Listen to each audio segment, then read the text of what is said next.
So this is Dr. Payal Keswani. I'm a pediatric neurologist working in Jabalpur, and my clinic name is Balgopal Children's Neuro Clinic. So here is the most common question we usually deal with कि generally epilepsy में क्या करना चाहिए और क्या नहीं करना चाहिए। तो मैं उसके बारे में आप लोगों को बताऊंगी आज कि क्या करना चाहिए और क्या नहीं करना चाहिए in both the situations, emergency में और एज इन यूजुअली। तो सबसे पहले स्टार्ट करते हैं कि क्या करना चाहिए।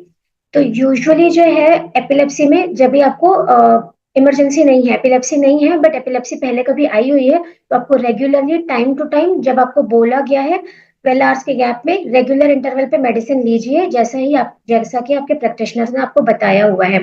और हर 2 से 3 महीने में अपने जो भी ब्लड टेस्ट वगैरह होते हैं वो करवाते रहिए और उनके फॉलोअप में रहिए।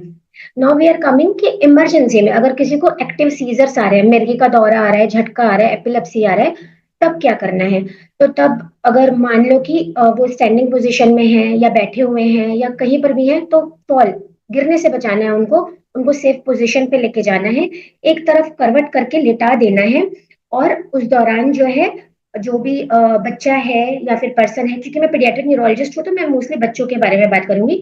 तो बच्चा है उसके सर को जो थोड़ा सा ऊंचा रखना है, और उसके बाद फिर अगर उसने कुछ टाइट क्लोथिंग पहना हुआ है, ऊपर का बटन लूज करना है, अगर टाई पहना है तो टाई टाई लूज करना है। और जस्ट आपका पूरा ध्यान उसके बाद जाना चाहिए सराउंडिंग्स में। अगर कोई शार्प ऑब्जेक्ट है, कोई चेयर रखी हुई है, कोई ग्लास का टुकड़ा, उसको सेपरेट कीजिए। अगर क्राउडेड प्लेस है तो उससे थोड़ा सा सेपरेट करिए। और उसके बाद आपका ध्यान जाना चाहिए टाइम में, घड़ी की तरफ।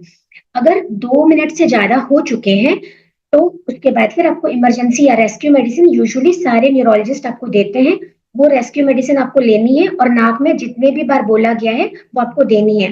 ये तो है, हो गया आपका इमरजेंसी सिचुएशन। अगर ये स्प्रे देने के बाद भी नहीं हो तो तुरंत ही नियर बाय हॉस्पिटल में जाना है।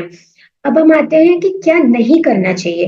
तो यूजुअली जो है आपके डोजेस मिस मत करिए, मेडिसिन के जो बोले गए हैं और जितने ड्यूरेशन के लिए बोले गए हैं वो आप कंटिन्यू लीजिए। अब इमरजेंसी सिचुएशन में जब एपिलेप्सी आई उस दौरान क्या नहीं करना चाहिए। बच्चे के मुंह में कभी भी कोई भी टाइप का हाथ, उंगली या चम्मच ये सब नहीं डालना चाहिए, उससे जो है ब्रीदिंग में इश्यू हो सकता है। जैसे कि कई सारी मूवीज में दिखाते हैं कि कुछ जूता सूंघा दिया, मोजा सूंघा दिया, ये नहीं सूंघाना है। प्याज सूंघा दिया, गंगा जल डाल दिया, इसमें से कोई भी चीज नहीं करनी है, जस्ट करवट करके लेटाना है। तीसरी और इम्पोर्टेंट चीज जो होती है, कई लोग जो है बच्चे को मूव करते हैं, तो उस दौरान जो है मूव नहीं करना चाहिए, बच्चे को सिर्फ सेफ पोजीशन में ले जाना चाहिए और टाइम का ध्यान देना चाहिए। और उसके बाद उस दौरान जो नाइजल स्प्रे है बस वही देना है, कोई भी ओरल मेडिसिन नहीं देनी है क्योंकि ब्रीदिंग इशू हो सकता है। और टोना टोटका वगैरह से दूर रहना चाहिए। Thank you.